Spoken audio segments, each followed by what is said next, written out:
ശബരിമലയിൽ മണ്ഡല പൂജയ്ക്ക് മുന്നോടിയായി തങ്ക അങ്കി ഘോഷയാത്ര ഉടൻ സന്നിധാനത്തെത്തും. 6:30 തങ്ക അങ്കി ചാർത്തിയുള്ള ദീപാരാധനയും നടക്കും. നാളെ തങ്ക അങ്കി ചാർത്തിയുള്ള മണ്ഡല പൂജയുടെ മണ്ഡലകാല തീർത്ഥാടനത്തിന് സമാപനമാകും. വിവരങ്ങളുമായി നിതിൻ പ്രഭാകരൻ ചേരുന്നു. നിതിൻ, തങ്ക അങ്കി എത്തുകയാണ്. എങ്ങനെയാണ് തുടർന്നുള്ള ചടങ്ങുകൾ? വിജി അല്പസമയത്തിനകം തന്നെ തങ്കയങ്കി ഘോഷയാത്ര ശബരിമല സന്നിധാനത്തേക്ക് എത്തിച്ചേരും.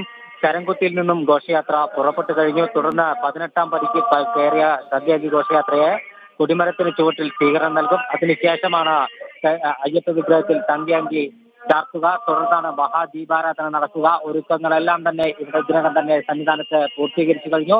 ഇപ്പോൾ 18ാം പടി വഴി ഭക്തരെ കയറാൻ അനുവദിക്കുന്നില്ല. ഇനി ദർശനം തങ്കയങ്കി ചാർത്തിയതിനു ശേഷമുള്ള മഹാദീപാരാധന തുടങ്ങുന്ന സമയത്ത് മാത്രമായിരിക്കും ഭക്തർക്ക് ദർശനം ലഭിക്കുക. ഈ വർഷത്തെ മണ്ഡലത്തിന് സമാപനം കുറിച്ചുകൊണ്ടുള്ള തങ്കയങ്കി ഘോഷയാത്രയാണ് അല്പസമയം മുമ്പ് ഇപ്പോൾ ശരംകുത്തിയിൽ നിന്നും ആരംഭിച്ചിരിക്കുന്നത്.